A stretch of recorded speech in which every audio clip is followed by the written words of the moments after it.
Welcome back to The Explainer. Okay, today we are tackling a big one, maybe one of the biggest. We're jumping into Revelation 21. For centuries, this vision of a new beginning, this idea of a perfect world, has totally captured the human imagination. You've probably heard this quote before, right? It's offered so much hope to so many people. But what is it really talking about? What does it actually describe? I mean, a new heaven and a new earth. What does that even mean? Well, to get there, we actually have to start with what's being replaced. All right, Section 1, an end and a beginning. To understand what's new, you first got to understand why the old has to pass away. So, the text lays out the problem right away.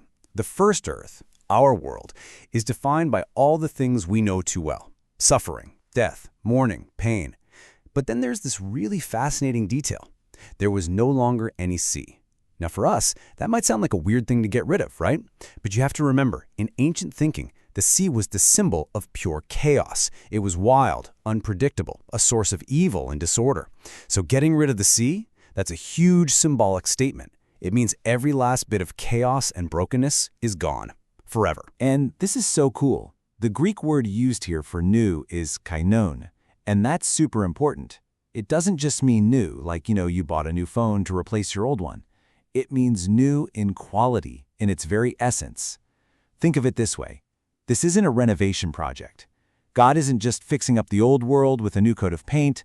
This is a complete teardown and a total recreation into something brand new, something that has never ever existed before. Okay, so Section 2, the city from heaven.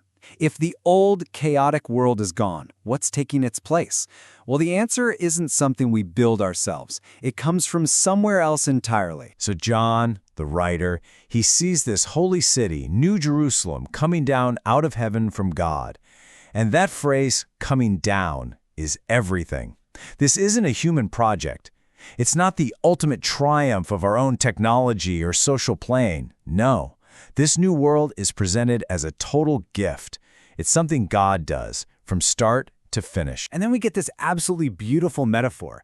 The city is prepared as a bride beautifully dressed for her husband. Wow. So right away, we know we're not just talking about buildings and streets. The city is the people of God. And this bride imagery, it's all about intimacy, perfection, joy. It's describing the ultimate relationship with the Creator, like a cosmic wedding day. All right, Section 3. A tour of perfection. So what does the city actually look like? Well, get ready, because the description we're about to dive into is it's full of mind-bending numbers and incredible symbolism. It's all meant to give us a picture of a perfection we can barely even wrap our heads around. So an angel comes out and measures the city. And get this, it's a perfect cube. Its length, width, and height are all the same, about 2,200 kilometers or 1,400 miles. I mean, just try to imagine that. But the shape, the perfect cube, that's the real kicker. See, in the ancient Jewish temple, the most sacred room, the Holy of Holies, was a perfect cube. It was the place where God's very presence was said to dwell. So what this is saying is that this entire massive city is the Holy of Holies. It's one giant space where God lives. And the building materials are just out of this world. The whole city is made of pure gold, but it's like clear glass. The wall is made of jasper. Each of the 12 gates is carved from a single gigantic pearl. And the foundations? They're decorated with every kind of precious stone you can imagine. This isn't just about being fancy. Each material is a symbol of absolute purity, stunning beauty, and a value that's completely beyond anything we have here on earth. And check out this detail, because it beautifully ties the whole Bible together. On the 12 gates, you have the names of the 12 tribes of Israel. That's the foundation of the story in the Old Testament. And on the 12 foundations, you have the names of the 12 apostles, the foundation of the church in the New Testament. You see what's happening? It's showing that this is one single, unified story. God's people from the very beginning to the very end, all together. Okay, Section 4, Life Without Tears. The city looks incredible, for sure, but what's it actually like to live there? Well, it turns out this place is defined just as much by what's not there as what is. This is where it gets really interesting. John looks around and notices all the things that are missing. First, there's no temple. Why? Because God and the Lamb are the temple. You don't need a special building to go meet God. He's right there with everyone. Second, there's no sun or moon. Don't need them. God's own glory provides all the light. There's no night, which means no darkness, no place for fear to hide. And like we said before, there's no sea, no more chaos. All the things that separate us or cause us pain are just gone. So you see the pattern here, right? The perfect cube shape, no need for a temple, the divine light. It's all pointing to this one huge takeaway, which a voice from the throne just spells out for us. Look, God's dwelling place is now among the people, and he will dwell with them. That's it. That's the climax of the whole story. It's the ultimate promise of the Bible finally coming true.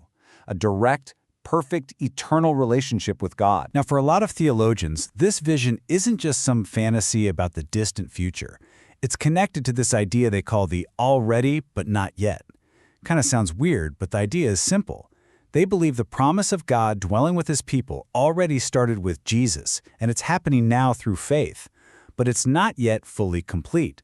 So this vision is that future hope, that finish line, that's supposed to give meaning and direction to life right now. Section 5. Who can enter? Okay, so we have this incredible picture of a perfect world. It's beautiful, it's hopeful, but it leads to a really important question. Who gets in? And the text draws a very sharp line here. It presents two totally different destinies.